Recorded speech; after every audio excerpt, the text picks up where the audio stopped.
네, 오늘 모신 분은요. 네. 반가운 소식이 찾아왔네요. 네, 국민의힘 소속이시고요. 그리고 대전 유성구 갑 선거구 예비후보를 등록한 윤소식 예비후보입니다. 어서 오십시오. 반갑습니다. 안녕하세요. 안녕하세요. 네. 윤소식입니다. 네. 유성의 좋은 소식입니다. 네, 아니 제가 그 사무실 앞에 지나가면서 수고 크게 걸어놓으셨잖아요. 그러면서 와 이름이 선거운동하기에 상당히 좋은 이름이다 이런 생각이. 저도 그 들었습니다. 유성온천역 지나가면 이렇게 딱 예. 이렇게 웃는 얼굴로 좋은 소식을 전해줄 것 같은 인상을 아이고, 보여주시는 거 자주 봐서 저도 그게 인상적이긴 이제 했어요. 이제 아버지가 20년 전에 돌아가셨는데 네. 아버지가 지어주신 거거든요. 근데 그때 어렸을 때 놀림을 많이 받았어요. 그때는 야 이거 왜 이름을 잘못 지금 지어서 별명이 뭐였어요? 예? 별명이 뭐였어요? 그러니까 뭐 아니 그러니까 소식이니까 네. 뭐 맨날 나쁜 소식, 좋은 소식 막 해가지고 어렸을 때 친구들이 그런 얘기를 많이 하지 않습니까? 네, 네. 그래가지고 뭐 이제 그때는 뭐 특별히 뭐 어떤 나쁜 뭐 이런 의도가 아니고 뭐 이름 가지고 막 놀리고 이러지 않습니까? 네, 그럼요. 그렇게 많이 받을 때는 이게 이름 잘못 지어가지고 이렇게 되는구나 놀림 받는구나 이렇게 생각했는데 부자셨을 것 같아요. 별명 부자. 예, 맞습니다. 근데 지금은 오히려 그게 지금은 뭐 이름 알리는 데는 참 좋은 소식보다 더 좋은 게 없는 것 같습니다. 무슨 시기예요? 발글소예요. 심을식입니다. 아. 그래서 제 경찰 한거하고 이미지가 좀 맞아 떨어집니다. 밝게 심는다. 그래서 뭐 경찰은 어쨌든 무섭지 않나? 아이고 이제 옛날 얘기입니다. 예, 그냥. 알겠습니다. 그 윤서식 예비 후보에 대해서 사실 정치 신인이셔가지고 모르시는 분들도 많이 계실 것 같아요. 우선은 우리 김우찬 변호사님께서 이분이 어떤 분인지 좀 소개를 좀 해주시죠. 네, 65년 4월 15일 대전 유성구에서 출생하셨습니다. 그래서 줄곧 대전에서 학교 다니셨는데요. 외삼초등학교, 유성중학교, 동산고등학교 졸업하셨고 경찰대학교 행정학과 5기로 졸업을 하셨습니다. 이후 고려대학교 정책대학원 감사행정학과 졸업하시고 아주대학교 대학원에서 교통공학과 박사도 수료하셨습니다. 무엇보다 이제 그 경찰로서의 이력 말씀드리지 않을 수가 없는데요. 대전광역시 경찰청장으로 지난 8월 27일 명예퇴직하셨습니다. 그동안 대전 서부경찰서장, 중부경찰서장, 그리고 서울지방경찰청 교통안전과장, 경찰청 교통국장을 비롯해서 정말 여러 가지 경찰 유수의 그 보직을 맡으시면서 오랫동안 경찰로서 활동을 하셨고 34년간 공직 생활을 마무리 짓고 이제 유성구 갑에 출마를 할 결심을 하고 계십니다. 그래서 최근에 2023년 작년 1월 29일이네요. 경청과 행동이라는 제목의 출판 기념회를 여셨고 이번 달 20일에는 선거사무소 개소를 할 예정이라고 하십니다. 아유 감사합니다. 네, 소개 마음에 드세요? 아유 감사합니다. 빠진 거는 말씀해 주세요. 아니 뭐 그 정도면 다 소개된 것 같습니다. 뭐 체포왕을 받았다든지 뭐 이런 건 없어요. 근데 경찰이 정치에 뛰어드는 사례가 과거에는 많이 없었죠. 뭐 최근 들어서 좀 더 많이 느는 것 같아요. 그렇습니다. 뭐. 예, 그렇죠. 과거에는 주로 이제 검사나 판사 이런 분들이 많았는데 최근 들어는 경찰 분들도 한데 어떻게 정치하시게 돼? 결국은 우리가 이제 저도 마찬가지 이제 공직 생활을 하다 보면 이제 퇴직이라는 걸 앞두고 있지 않습니까? 누구나. 저도 대전경찰청장 할 때 한 2년 정도 남은 어떤 시기에 제가 대전경찰청장을 했고요. 그때 하다 보니까 결국은 여러 가지 그럼 퇴직 이후에 과연 내가 뭐를 할까? 뭐 먹고 살까? 뭐 먹고 사는 문제는 해결됐죠. 왜냐하면 제가 이제 퇴직해도 뭐 연금을 받으니까요. 근데 이제 어차피 우리가 한 90까지는 어차피 사회생활을 해야 되거든요. 그러다 보니까 결국은 한 향후에 20-30년을 뭐를 할까 이제 이거에 대한 고민을 누구나 다 할 수밖에 없는 뭐 시기가 된 것 같고요. 그래서 사실 이제 거기 아주대학 그 교통공학 제가 박사 이제 2월달에 봤거든요 지금. 논문 통과하셨어요? 통과돼서 이제 봤는데 그걸 하게 된 것도 제가 경찰에서 교통 분야를 많이 했습니다. 그러다 보니까 이게 교통이라는 게 국민의 생명과 재산을 지키는 거거든요. 그래서 뭔가 이 경찰에서 했던 경험을 가지고 그 나중에 사회에서 교통 안전에 대해서 뭔가 제대로 한번 역할을 해보고 싶다 해서 사실 박사과정을 이제 했던 거고요. 근데 이제 대전경찰청장을 하면서 이제 여러 가지 그 박사과정도 하게 된 것도 그런 이유도 있지만 또 사람들이 또 정치에 대해서 또 생각을 또 많이 하거든요. 근데 실제 정치라는 게 이게 현실하고 다릅니다, 사실은. 그러다 보니까 막상 고위공직자들 특히 이렇게 정치에 대해서 생각을 하는데 막상 이 정치를 하려고 하면 제약이 많습니다. 그리고 결심이 필요하거든요. 그러니까 아무나 뭐 생각만 하지 실질적으로 정치를 하는 게 쉽지가 않습니다. 사실 우리 현실에서. 다만 그래 저 같은 경우는 대전 경찰청장 할 때 뭐 지역 우리 유성 고향이 유성에 대해서 현실을 많이 봤고요. 그리고 유성에 이제 많은 지인분들이 뭐 출마를 권유한 것도 있고. 그래서 아 우리 유성을 위해서 제가 그 나중에 퇴직하고 뭔가 지금까지 그 경찰 생활하면서 공직자 생활하면서 여러 가지 경험과 제가 뭐 나름대로 그동안 닦은 역량이 있지 않습니까? 이걸 통해서 뭔가 아 고향 발전을 위해서 역할을 했으면 좋겠다. 그래서 이제 정치를 하게 된 겁니다. 가족분들이 정치한다고 해가지고 퇴직금 다 들어먹는 거 아닌가 말리진 않으세요? 아니 당연히 뭐 특히 이제 집사람이 많이 반대를 했습니다. 그 반대하는 건 뭐 당연히 반대할 수밖에 없죠. 왜냐하면 제가 경찰 생활하면서 뭐 거의 집사람이 많이 희생을 한 거죠, 사실은. 그러다 보니까 이제 좀 퇴직하면 뭔가 집사람이 이제 같이 저랑 같이 어디 놀러도 다니고 이럴 생각을 하고 있었는데 갑자기 같이 출마하시면 되잖아요. 그리고 이 집사람 성격이 뭐 정치에 대해서 그렇게 크게 뭐 저기 하는 스타일이 아니기 때문에 그러다 보니까 결과적으로 이제 엄청 반대했죠. 반대했는데 그랬을 것 같아요. 이제 제가 책에도 썼지만 아들하고 딸이 제가 있습니다. 근데 이제 우리가 가족 회의 하고 이럴 때 그럼 아빠가 응? 안 하고서 후회하는 것보다는 해보고 후회하는 게 낫지 않느냐. 그 애들이 그렇게 얘기하니까 이제 집사람이 그러면 응? 나가는 거에 대해서 반대하지 않겠다. 그렇지만은 뭐 자기는 좀 알아서 하겠다.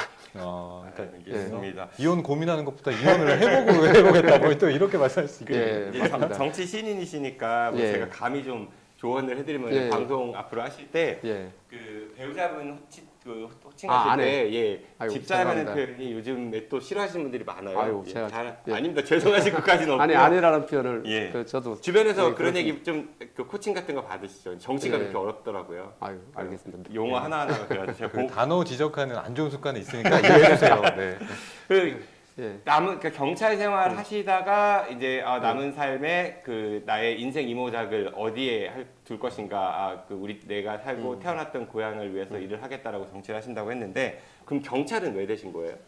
경찰은 혹시 옛날 수사반장 혹시 기억하세요? 아, 그럼요. 예. 저희 어렸을 때 최불암 아저씨. 예, 수사반장이 유행을 했잖아요. 그때 뭐 형사들이 막 진짜 사회 부조리를 척결하고 사회적 약자를 뭐 보호하고 뭐 이런 그 역할들이 상당히 누구나 다 아마 저희 어렸을 때 그 경찰에 대한 특히 형사에 대한 로망이 있었거든요. 그래서 뭐 저도 마찬가지 그 시절에 그런 그 프로그램을 보면서 아 경찰이 좋은 직업이구나, 뭔가 경찰이 되면 뭔가 좋은 일을 할 수 있구나 이런 생각을 이제 하게 된 것 같고요. 마침 그때 이제 결국은 경찰 대학이라는 게 생겼거든요. 네. 물론 뭐 제가 이제 경찰 대학 뭐 5기니까 이제 초기에 이제 생기고 하면서 또 저도 이제 경찰 대학에 관심이 있었고 또 특히 돌아가신 아버지가 그 권유를 많이 하셨어요. 인기 되게 많았잖아요. 예. 예. 그래서 이제 그때 이제 경찰 대학을 경찰이 되고 싶다. 그러면 경찰 대학을 가서 경찰이 되겠다. 해서 아마 그렇게 했던 게 결국 경찰이 되게 된 것 같습니다. 예. 근데 국민의힘 후보입니다 지금. 예, 국민의힘 그렇습니다. 입당하셨나요? 예, 입당은 진작 했죠. 입당하셨고. 예. 국민의힘이란 정당을 선택하신 이유는 뭐예요? 결국은 뭐 이게 정치를 하려고 하면 어차피 정당이라는 게 필요하지 않습니까? 그리고 실질적으로 이렇게 보면 우리가 민주당하고 뭐 어쨌든 국민의힘이 있지만 민주당에서 보면 이 지금 실제 어떤 행태들이 보면 부정적인 부분이 많다는 거죠. 그리고 실제 이 북한 특히 이제 지금 북한 핵실험 문제만 봐도 북한 앞에만 보면 한없이 작아지거든요. 그러니까 북한에 대해서 제대로 할 말을 안 해요. 그러다 보니까 결국은 뭐 그런 부분들이 이제 문제가 있는 거고, 그리고 이제 이게 우리 사회라는 게 뭔가 통합을 시켜야 되거든요. 근데 민주당이 보면 내로남불로 하면서 갈라치기를 많이 합니다. 그래서 사회적 갈등, 계층, 남녀 간 갈등, 노사 갈등, 이 갈등 공화국이 됐거든요. 결국은 그러다 보니까 결국은 우리 사회가 남 탓만 하는 사회가 됐습니다. 그리고 특히 뭐 작년에 아마 기억하실 겁니다. 서희초등학교 같은 경우 그 교사 자살 사건만 봐도 우리 사회가 얼마만큼 문제가 있는지 이런 거는 누구도 다 알 수 있는 거거든요. 최근 상황을 봐도 지금 이재명 대표의 사당이 됐습니다. 지금 결국은 그러다 보니까 결국 이재명 대표 국가를 위해서 뭔가 정당이 일해야 되는데 이재명 대표만을 위한 정당. 이거는 분명히 문제가 있습니다.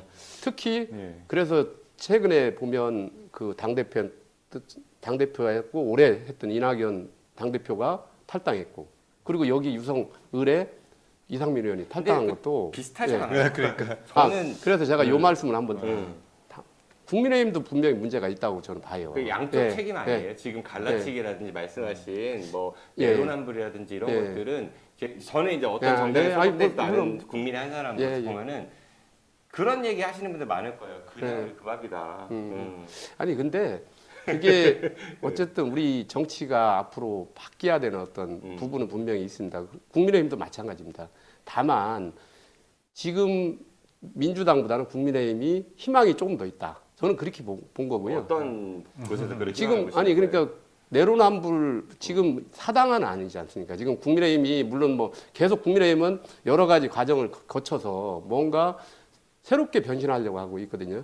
저쪽 예. 그러니까 민주당 지지자 측에서는 역시 마찬가지로 예, 예. 윤석열 대통령 사당화된 예. 거 아니냐, 용산의 눈치를 너무 많이 본다, 예, 뭐 예. 그런 얘기 지적들도 일단 하잖아요. 이렇게 예. 좀 질문을 드려볼게요. 예, 예. 그 책의 제목이 경청과 행동이에요. 그렇죠. 예.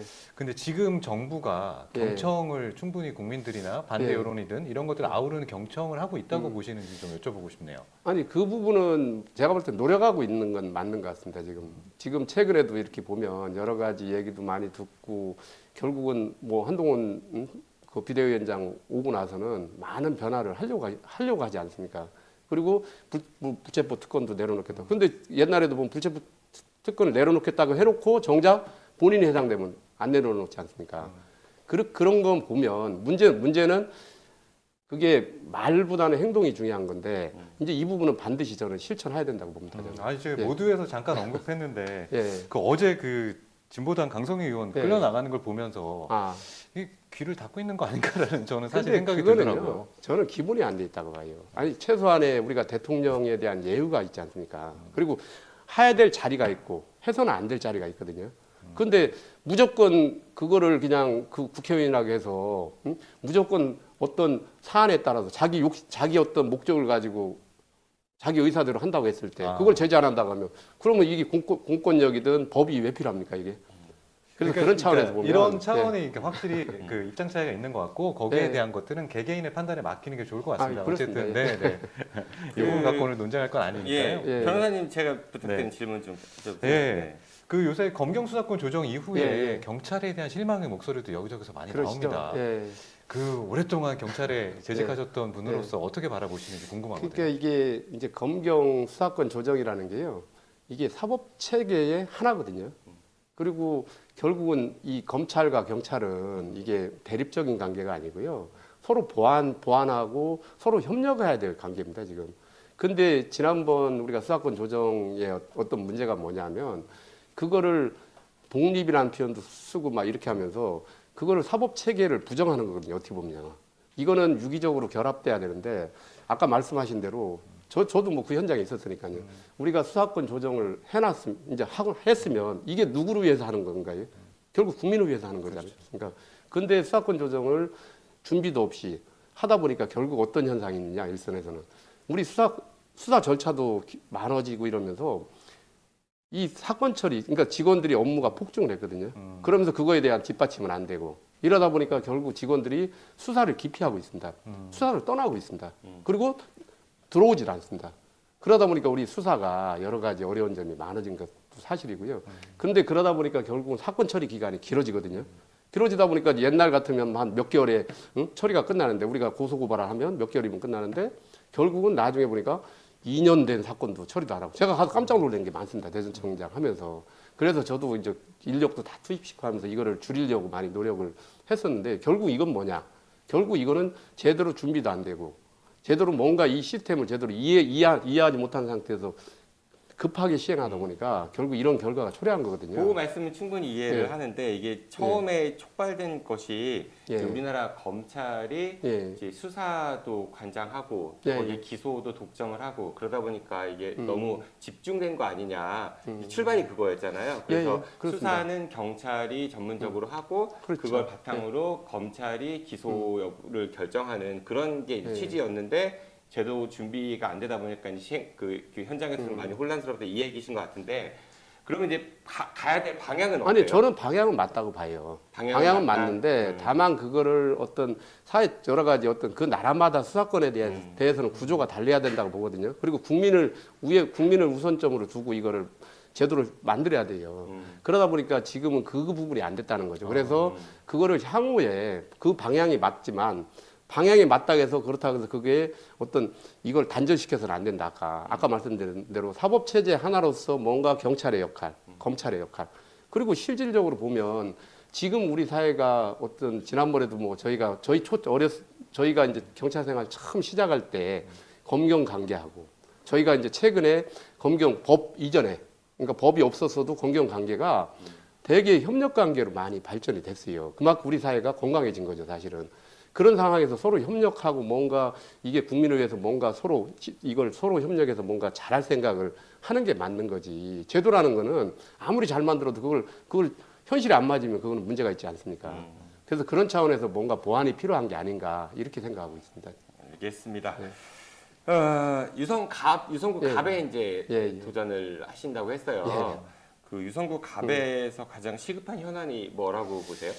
지금 이제 유성구 갑이 여러 가지 진짜 인프라, 여건이나 이런 거는 엄청 타 구에 비해서 좋거든요. 근데 이제 그 제가 와서 이렇게 보고 얘기를 많이 들어보면 그 좋은 인프라를 가지고 다른 구에 비해서 발전이 안 됐다는 거죠. 다른 구는 어디요? 그러니까 뭐 지금 동구나 개덕구보단 유성구가 훨씬 좋지 않아요? 아니. 그러니까 여건은 좋은데 그러니까 제가 말씀드린 거는 지금 삶의 뭐 지표도 좋고 뭐 이런 건 있는데요. 근데 장기적으로 보면 유성이 앞으로 나아갈 방향에서 보면 그 좋은 인프라를 가지고 뭔가 더 좋게 만들면 이게 결국은 유성 구민들만 위한 게 아니거든요. 대전 시민을 위한 거고 대한민국 사람들이 또 오지 않습니까? 오면 그 대한민국 사람들이 그러니까 얼마든지 그 이익을 누릴 수가 있거든요. 근데 제가 이제 어렸을 때 유성 온천만 해도 그렇습니다. 유성 온천이 옛날 제가 중학교 때 자전거 타고 이제 학교 이렇게 다닐 때 보면 땅거리 이렇게 지나갈 때 보면 신혼부부들 많이 봤거든요. 신혼여행도 많이 오셨죠? 예, 신혼여행지로 유명했던 데입니다. 그만큼 여기 유성이 어떻게 보면 우리나라에서 가장 유명한 관광지 중에 하나였어요. 근데 결과적으로 어떤 문제가 있었냐? 지금 보면 유성 온천의 모습이 사라졌거든요. 그거는 뭐냐? 그러면 유성 온천의 모습이 사라지면 그것만 영향받느냐? 그러면 거기에 식당들, 그러니까 식당들 그다음에 일부 뭐 여러 가지 거기에 거주하는 사람들이 누릴 수 있는 혜택도 줄어드는 거지 않습니까? 그러니까 전체적으로 이게 맞물려 있어요. 맞물려 있는데 지금은 그런 모습이 사라지다 보니까 근데 거기에 대한 누구도 책임을 안 져요. 누구도 그거에 대해 고민을 안 합니다. 말로는 유성 온천을 살리겠다 해놓고 실질적으로 안 하고 있거든요. 그래서 이제 그런 부분들이 분명히 우리가 이제 문제가 있는 거고요. 결국 대전은 유성 온천을 뭔가 이렇게 좀 진짜 제대로 만들어 가지고 지금은 외부 사람들이 오야 되거든요. 근데 내부 사람들 잘 안 가거든요, 지금. 그래서 이제 그런 부분들에 대한 고민이 좀 필요한 것 같고요. 그다음에 한국의 뭐 삿포로처럼 유성을 만들겠다 이런 거예요, 그러면 예를 들어서 온천으로서? 아니 온천도 그 중에 하나라는 거죠. 왜냐하면 네네. 온천만 있으면 안 되고요. 온천을 통해서 뭔가 이 대전을 찾는 사람들을 많이 늘려야 되는 것 같고요. 그다음에 지금 이제 교촌동에 작년 3월에 발표된 국가산업단지 있지 않습니까? 이거를 잘 만들어야 됩니다. 이게 결국은 뭐냐면 우리 대전이 뭐 유성이나 대전이 어떻게 보면 소비 도시에서 생산 도시로 바꿀 수 있는 어떤 계기를 만들 수 있거든요. 그래서 이런 부분들을 우리가 그 윤석열 대통령 임기 내에 첫 삽을 뜨게끔 하는 게 중요할 것 같고요. 그리고 결국은 여기가 이제 산업단지가 발전할 수 있는 좋은 게 뭐냐면 여기는 대학이 많습니다. 대학이. 그러니까 지금 젊은 사람들을 얼마든지 그 외지에서 오는 게 아니라 여기 내부에서 소화할 수 있거든요. 그래서 그 사람들하고 어떤 이 국가산업단지의 그 기업들하고 연계해서 프로그램을 잘 만들면 지금 대전이 오히려 사람들이 더 올 수 있는 도시. 그게 결국 경제적으로도 발전할 수 있거든요.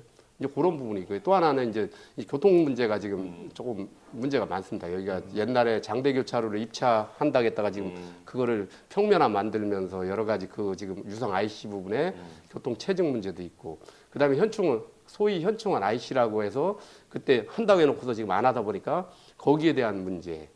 그다음에 여러 가지 지금 유성 복합터미널 뭐 그것도 막 한 5년 동안 한다고 했다가 그냥 지금 그래서 이장우 시장님이 오셔서 지금 일단은 뭐 빨리 하겠다 해서 지금 발표도 이제 해놨고, 트램도 마찬가지고 이런 교통 문제 이런 거를 종합적으로 검토해서 뭔가 이 체계를 잘 만들어야 되는 부분이 있는 것 같습니다. 알겠습니다. 네. 말씀을 워낙 잘하셔가지고 시간이 금방 갔어요. 이제 네. 마칠 시간이 거의 됐거든요. 아, 코너. 근데 그 윤선식 예비후보께서 팬이 많으신가 봐요. 댓글창에 막 응원 메시지가 많이 보고 있는데, 혹시 윤선식 예비후보 팬들께서는 그 화면 하단에 정기 구독 후원 계좌 보이시죠? 본문 직접.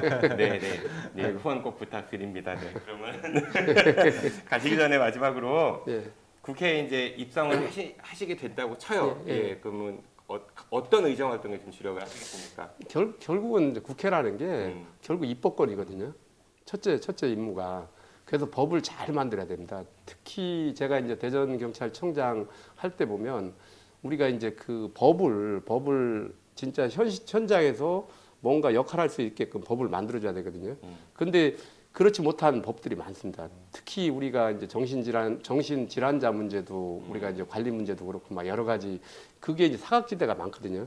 그런 게 이제 저희 경찰 입장에서는 요구를 하는데 뭐 그게 인권 침해 우려가 있다 이렇게 해서 결국은 이게 번번이 법사위 문턱을 못 넘습니다, 사실은. 그러다 보니까 결국은 사회 안전망이 그만큼 취약해지는 거거든요. 그리고 우리 경찰관들은 적극적으로 법 집행을 하고 싶어도 그거를 결국은 그 규정 때문에 적극적으로 할 수가 없는 거예요. 그래서 이제 이런 법들에 대해서는 적극적으로 사회 안전망과 관련된 법 집행은 제대로 하고 싶다. 그 다음에 이제 또 예산과 관련된 부분이 있지 않습니까? 예산 확보 문제도 지금 아까 여러 가지 유성의 현안들이 많거든요. 그래서 그 현안들을 잘 추진하려고 하면 국가 차원의 예산 확보가 필요하거든요. 그래서 그 예산 확보도 제가 적극적으로 뭐 추진을 하려고 합니다.